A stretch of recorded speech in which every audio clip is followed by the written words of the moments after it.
네, 적폐청산을 놓고 정치권의 공방이 가열되고 있습니다. MB 정권을 겨냥한 민주당의 적폐청산 드라이브에 한국당이 강력히 반발하면서 여야 갈등은 갈수록 더 커지고 있는 상황인데요. 네, 정치권 소식 오늘 두 분의 전문가 모시고 이야기 나눠보도록 하겠습니다.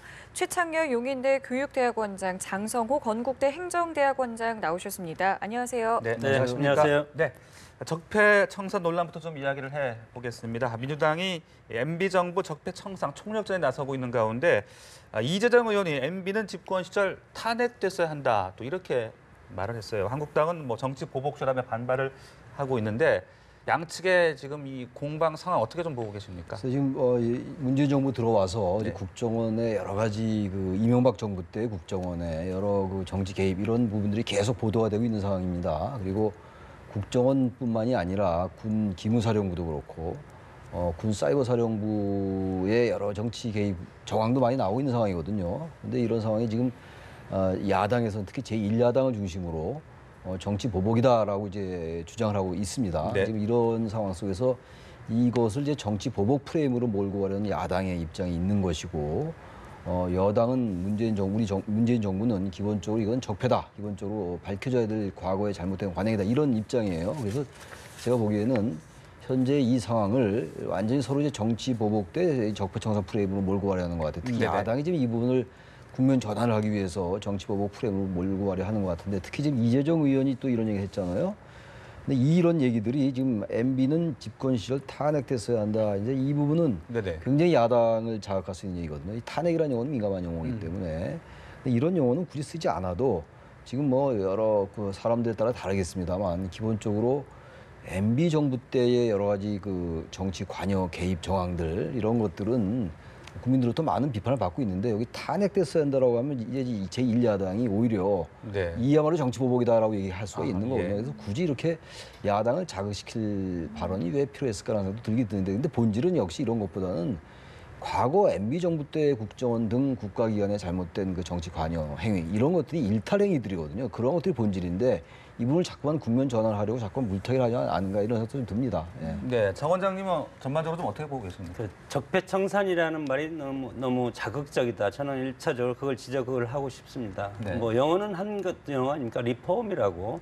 결국은 이것이 개혁이라는 뜻인데 적폐청산이라는 용어를 지금 쓰는 것은 훨씬 더 자극적인 그런 용어를 쓰고 있기 때문에 네네. 여기에 맞는 여러 가지 현 정권의 적폐청산 드라이브 이것을 강하게 걸 수밖에 없지 않겠습니까? 그래서 이재정 전 의원이 이런 아주 강한 또 멘트를 해서 너무 정치공학적인 언사가 아닌가. 결국은 이렇게 되면 북한과 미국이 막말 퍼레이드를 하고 있지 않습니까? 우리 정치권도 마찬가지로 이런 자극적 언사를 하게 되면 여야가 감정 싸움으로 감으로써 정당의 기능, 의회의 기능이 정지될 가능성이 상당히 큰 것 아니겠습니까? 특히 우리가 정권이 바뀌면서 계속 직전 대통령에 대한 여러 가지 개혁, 사정 드라이브를 걸 수밖에 없는 것은 네. 우리가 제왕적 대통령제의 어떤 권력 구조를 가지고 있기 때문에 모든 것은 대통령의 책임 아니겠습니까? 현재 일어나는 모든 것도 앞으로 문재인 대통령이 책임을 질 가능성이 상당히 크고 지난 정권 그리고 보수 정권 이명박 박근혜 정권도 마찬가지로 두 전직 대통령이 이거에 대한 책임을 져야 되고 네네. 그리고 정치의 생리상 새로운 정권이 출범하면 적폐청산 개혁의 작업이 바로 들어가지 않습니까? 그렇기 때문에 이거의 최고 통수권자인 대통령한테 직접적으로 칼날을 겨룰 수밖에 없는 것이 우리의 현재 시스템이다. 이런 상황에서 물론 과거에 여러 가지 불합리한 점이 있으면 이것을 개혁을 해야 됩니다. 개혁을 하고 잘못된 것은 고치는데 이것이 여당과 야당의 지금 관점이 차이가 있지 않습니까? 이런 것도 하나의 저는 정치라고 봅니다. 그래서 이런 정치가 여당과 야당이 극심하게 대립을 하면 네. 결국은 문재인 정권이 성립하기 위해서는 성공하기 위해서는 의회에서 협치가 성공해야 되지 않겠습니까?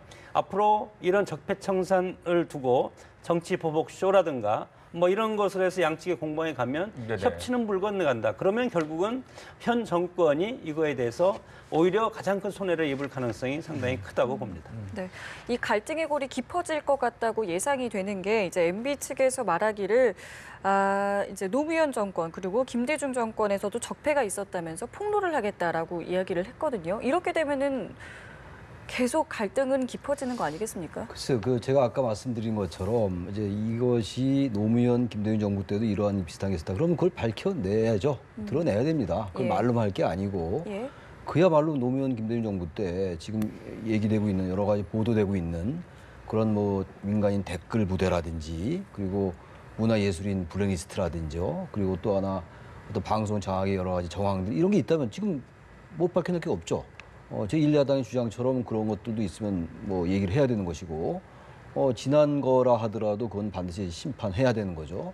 그래서 이런 것들을 이렇게 과거 정권 때 잘못된 것들에 대해서 일단 좀 반성하고 일단 들여다보겠다라는 그런 입장을 취해야 되는 것이지 이걸 무조건 맞불 작전 비슷하게 물타기 비슷하게 자꾸 정치 보복으로 몰고 가려 하는 거는 전 국민들에게 어떤 그 신뢰를 받기 좀 어렵다고 봅니다, 기본적으로. 그래서 네네. 똑같이 모든 정부에나 다 있었다라는 이런 식의 양비론적 관점, 이런 것들이 과연 이 MB 정부 때의 그 책임 있던 자리에 있던 사람의 발언으로 과연 적절한가? 이런 얘기를 하지 않을 수가 없어요. 저는 그래서 이런 태도는 적절치 못해요. 이러한 부분들이 있다면 인정할 게 있다면 인정하고 네네. 잘못된 거 있다면 또 방어를 하고 또 논란을 하고 이렇게 논쟁을 하는 것이래야 되지 노무현 정부 때 김대중 정부 때 이런 게 있다. 이런 걸 같이 하자. 이렇게 하면 밝혀내야 되죠, 같이. 네네. 그런 게 있다면 밝혀내야 되는데 그런 게 뭐 근거를 갖다 대지 않고 그렇게 얘기하는 거는 네. 현재 국정원, MB 정부 때 국정원의 여러 가지 이런 잘못된 것들, 군기관들, 국가기관들의 잘못된 것들 자꾸 은폐하라는 것으로밖에 안 보인다는 겁니다. 예. 네, 그 민주당은 계속해서 이제 성격 없는 수사를 촉구를 하고 있는 그런 상황인데 네. 그런다면은 이전 대통령에 대한 어떤 소환 조사, 뭐 포토라인이 서게 될 것이냐 이런 부분도 지금 좀 관심이 모아지고 있거든요. 지금 뭐 그 부분에 대해서 지금 홍준표 대표라든가 네. 한국당 그리고 친이계 과거의 친이계 일부 의원들 전직 의원들이 지금 강하게 반발을 하고 있지 않습니까? 이것은 현재는 어떻게 보면 이거에 대해서 서로 방어용의 그런 어떤 작전일 수가 있는데 정치 공세 아니겠습니까? 그러나 실질적으로 이것에 대해서 현 어떤 검찰이 수사가 좁혀오고 그럴 어떤 상황이 오게 된다면 여기에 대해서 밀리면 죽는다고 생각을 할 겁니다. 그렇기 네. 때문에 지금 맞불 작전을 지금 펴고 있지 않겠습니까? 노무현 전 대통령 일가 640만 달러 뇌물수수 혐의 이거에 대해서도 같이 조사를 해야 된다. 그리고 한국당에서 주장하는 것이 뇌물 공범이다 이런 표현까지 지금 쓰고 있지 않습니까? 지금 극단적인 여러 가지 지금 정치적인 언사가 지금 서로 부딪히고 있는 예. 이 시점에서 예. 이 부분은 정말 상당히 중요한 의미를 갖는다고 봅니다. MB 이명박 전 대통령을 포토란에 세울 경우 결국은 지난 보수 정권 10년과 그리고 네. 민주정부 김대중, 노무현 그리고 현 문재인 대통령 현재까지 어떤 이런 과거사에 대해서 과거사를 놓고 서로 보수와 진보가 충돌하는 이런 경우가 오기 때문에 결국은 이것은 다른 국회에 대한 협치도 잡아먹을 뿐더러 네네. 우리 정치권도 재편할 가능성이 상당히 많습니다. 지금 국민의당과 정의당, 바른정당 이런 식으로 지금 5당 체제가 되어 있는데 과거의 보수와 진보가 서로 이런 것을 놓고 부딪힌다면 앞으로 민주당을 중심으로 한 진보 그리고 한국당을 중심으로 한 보수 네. 이렇게 해서 N국과 S국처럼 서로 어떻게 보면은 진영이 보수와 진보로 개편될 가능성까지도 저는 있다고 봅니다. 네, 알겠습니다. 바른정당 이야기 또 좀 넘어가 보죠. 이 지금 통합파가 한국당 일부 의원과 또 보수우파 통합추진위원회 구성에 합의했다. 지금 이런 가운데 유승민 의원 전당대회 출마를 공식 선언했습니다. 일종의 승부수를 띄웠다고 볼 수 있겠습니까? 바른정당 내부에 지금 말씀하신 그 자강파, 네. 유승민 의원 등을 중심으로 한 자강파와 통합파가 완전히 대립하고 있는 상황이에요. 11월 13일로 전당대회가 예정돼 있습니다만 그 이전에 여러 가지 그 이제 움직임 때문에 과연 전당대회가 제대로 치를 수 있을까라는 그런 의문도 정치권에서 제기되고 있는 상황이거든요. 네. 특히 이제 김무성 의원을 중심으로 한 통합파의 생각은 거의 확고한 것 같아요. 네네. 아니, 며칠 전에 이제 바른정당과 한국당의 그 통합추진위원회 그 의원들이 만났잖아요. 삼선 의원들 12명인가요? 그분들 생각은 이제 통합이 아니면 안 된다고 생각하는 것 같아요. 그렇게 되면 문재인 정부의 이른바 그들의 주장에 따르면 문재인 정부의 독주를 막을 수 없다 이런 입장이라서 유승민 의원의 자강파는 완전히 정면으로 충돌하는 거거든요. 그래서 일단 그렇죠. 유승민 의원은 뭐 확고한 것 같아요. 유승민 네. 의원도 일단 출마하겠다라는 것이라서 만약 이게 양 그 진영이 그 당내 진영을 얘기하는 거죠. 양대 그 생각이 마주친다면은 결국은 통합파를 중심으로 탈당 현상도 있을 수가 있을 것 같아요. 네. 왜냐하면 이 상태로 계속 당을 유지할 수가 없을 거 아니겠어요. 그리고 특히 자강파는 한국당과 통합할 명분이 없다라는 거거든요. 그리고 또 하나 문제는 지금 특히 한국당 내에 뭐 박근혜 전 대통령에 대한 출당도 아직 이루어지지 않았고 또 이른바 친박 인사 몇 명에 대한 그런 여러 가지 인적 쇄신도 이루어지지 않았기 때문에 그건 명분이 없다 이런 입장이거든요. 그래서 지금 바른정당 아까 우리 장 교수님 그 잘 지적한 바와 같이 바른정당 내부의 이런 내분 양상이 예. 그 당내의 어떤 내분으로 그치지 않고 현재 그 정당 구도의 커다란 개편을 가져올 수 있는 재정렬을 네. 가져올 수 있는 그러한 중요한 변수가 될 수도 있을 것 같기도 합니다. 여기에서 제가 이제 포인트 우리 뭐 최 교수님 뭐 말씀 저도 이제 동감을 하는데 MB 적폐청산이라는 드라이브를 지금 집권 여당과 집권층 대통령 청와대에서 이것에 지금 드라이브를 걸고 있지 않습니까? 이것이 바른정당의 한국당과의 연합 이것까지 네. 저는 간다고 봅니다. MB 적폐청산 드라이브를 함으로써 친이계와 친박계가 단일 대우로 뭉쳐질 가능성이 상당히 크다. 그렇게 되면 지금 친이계 상당 부분이 바른정당에 가 있지 않습니까? 그래서 이분들이랑 홍준표 대표를 중심한 한국당과 서로 연합을 할 수밖에 없는 이런 상황으로 지금 뭐 전개가 되고 있습니다. 이렇게 되면 결국은 어떻게 보면은 MB와 박근혜 친박계가 서로 합쳐서 지금 민주당 문재인 정권과 서로 각을 세우면 네. 여기에서 바른정당이 설 자리가 없지 않습니까? 이것이 소위 말해서 회색지대인데 이렇게 봤을 때 바른정당의 처한 현재 위치는 상당히 위태롭고 네네. 얼마 가지 않아서 교섭단체가 깨질 가능성도 크고 일단 교섭단체가 깨지면 정당 소멸로 갈 가능성도 크지 않나 저는 그렇게 전망을 합니다. 그러니까 말씀하신 것처럼 탈당 도미노가 이루어지면 교섭단체 지위는 잃게 되는 거고 이렇게 되면은 바른정당 안에서도 사실은 좀 위태로운 상황 아니겠습니까? 그렇습니다. 지금 내년 지방선거가 코앞에 있지 않습니까? 예. 코앞에 있기 때문에 제3당의 보수정당의 한국당보다 2위의 어떤 정당이기 때문에 1등만 당선되는 현재의 위치에서 TK 지역이나 PK 지역이나 해서 바른정당이 선전할 수 있는 것은 별로 없지 않을까 이렇게 전망이 되는데 네. 이런 상황에서 특히 교섭단체가 무너지면 바로 정당이 탈당이 도미나 현상이 일어날 가능성이 상당히 큰데 여기에서 나오지 않을 의원이 10명 정도 된다고 봅니다. 마지막까지. 그래서 예. 이분들은 마지막에 어떤 지분을 가지고 서로 한국당과 협상을 위해서 우리가 같이 가자. 이렇게 이제 당내 마지막에 이제 그런 어떤 의견이 모아질 가능성이 상당히 큰데 네. 그런 것이 이루어지지 않는다면 네. 선도 탈당을 해서 먼저 한국당으로 갈 의원이 일정 부분 있다고 봅니다. 네. 그 문재인 대통령의 국정 수행 지지율이 또 하락을 했군요. 65% 선으로 하락을 하면서 70% 선이 무너졌습니다. 이렇게 하락하고 있는 요인들, 뭐 안보도 있을 수 있을 것 같고 어떤 요인들로 생각을 하십니까? 그래서 이게 뭐 완전히 하락 국면이라고 이제 진단할 수는 없죠. 네. 이제 아주 미세하게 좀 떨어진 거니까 한국 갤럽을 중심으로 한다면 네. 그런 건데요.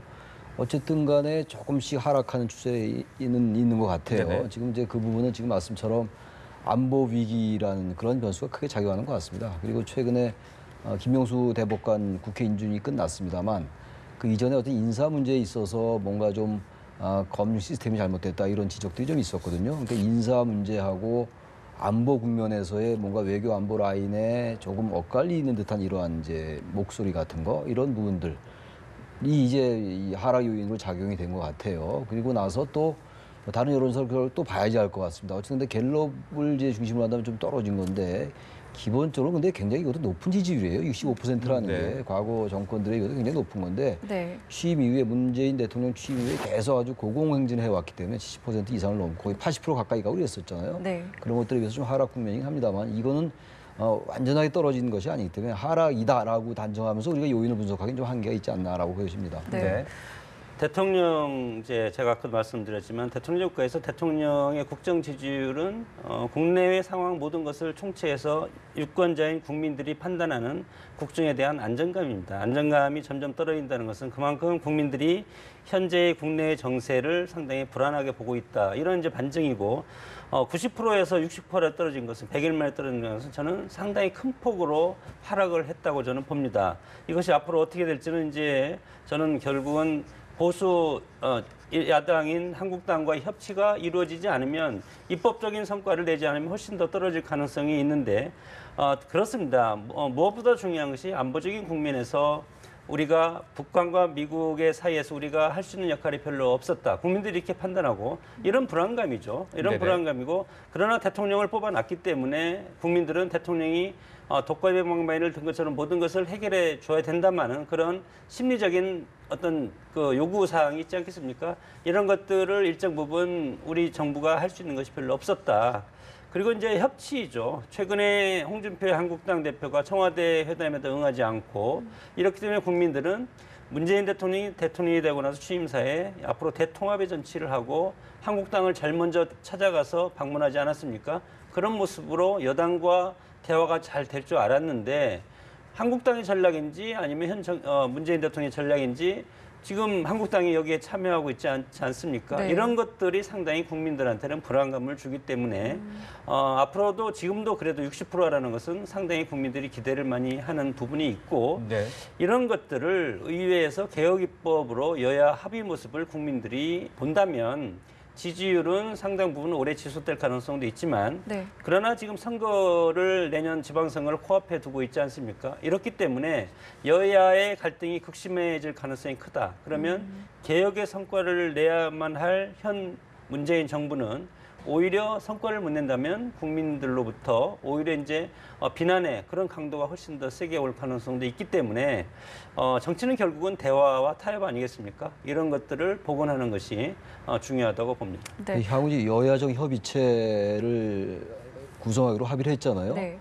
근데 자유한국당은 어차피 거기 들어올 것 같지가 않고 국민의당, 바른정당과 함께 여야정 협치를 얼마나 잘 운영하느냐가 중요한 관점일 것 같고요. 또 하나 역시 지금 아까 처음에 모두에 나왔던 그 적폐청산을 둘러싼 여야의 지금 갈등 네. 이 부분을 얼마나 국민들에게 설득력 있게 제시하느냐가 굉장히 큰 변수일 것 같은데 네. 기본적으로 어쨌든 한국당과의 이러한 그 갈등 구조 속에서 국민의당과의 협치의 문제 이게 제일 관건일 것 같아요. 그리고 이제 네. 정기국회에서 예산이라든지 입법들을 이제 여야정 협의체를 통해서 얼마나 잘 이뤄 나가느냐가 문재인 정권이 지지를 유지해 나가는 가장 커다란 변수가 될 것 같습니다. 네, 알겠습니다. 자, 이번 추석 연휴 밥상머리 민심 어떻게 될 것이냐? 방금 잠깐 말씀하셨던 내년 지방선거 이제 풍향계가 될 것이다. 이런 전망도 나오고 있는데 네. 이번 추석 민심을 좌우할 화두 좀 짚어주시죠. 국민들은 무엇보다도 국가에 대한 어떤 자신들의 생명에 대한 안전이 중요하지 않습니까? 이것은 국가 안보가 상당히 지금 가장 저는 핵심적인 이슈가 될 가능성이 상당히 크다고 봅니다. 네. 오히려 우리보다도 외국, 미국이나 이런 데에서 우리에 대한 어떤 핵 전쟁에 대한 위험 이런 거에 대해 상당히 이제 걱정을 하고 있는데 우리는 내부적으로 상당히 어느 정도 그래도 위기감은 같지만 그래도 오랫동안 이런 위협을 받아왔기 때문에 이것이 매너리즘 어떻게 보면 통상적인 이런 위협으로 우리가 느끼고 있지 않는가. 네. 그럼에도 불구하고 북한의 위협을 우리가 어떻게 해결해야만이 우리가 전쟁 위협 없이 편하게 살 수 있을 것인가. 그리고 이와 관련해서 우리 경제, 어려운 경제를 어떻게 했으면 우리 경제가 잘 살아갈 수 있을까. 이런 것들이 정치인들이 네. 똑바로 해야 된다. 그런 질타의 목소리를 상당히 할 것으로 예상을 합니다. 네, 최 원장님도 끝으로 추석 민심 좀. 어차피 추석 때 뭐 민심이 굉장히 섞이고 네. 이런 거잖아요. 특히 이번 추석 연휴가 뭐 가장 길기 때문에 네. 최장이기 때문에 오히려 정치 관련된 이런 화두가 굉장히 많이 있을 것 같은데 역시 안보 얘기가 제일 많을 것 같아요. 워낙 지금 미국과 북한 간의 그 트럼프와 김정은 간의 말의 전쟁이라고 그래서 워낙 긴장이 고조되고 있는 상황이기 때문에 여기에 대한 관심인데 문제는 어쨌든 간에 이번 추석 때 국민들이 최근에 벌어지고 있는 그 이명박 정부 때 국정원의 여러 가지 행태들에서 어떻게 볼 것인가의 문제 그리고 네. 안보에 대한 정부의 여러 가지 대응을 어떻게 평가할 것인가 그것이 추석 이후에 어떤 그 지지율이라든지 여러 가지 여야 관계에 중요한 변수가 될 것 같습니다. 네. 알겠습니다. 두 분 말씀 여기서 마무리 짓겠습니다. 지금까지 최창효 용인대 교육대학원장, 장성호 건국대 행정대학원장과 이야기 나눠봤습니다. 고맙습니다. 고맙습니다.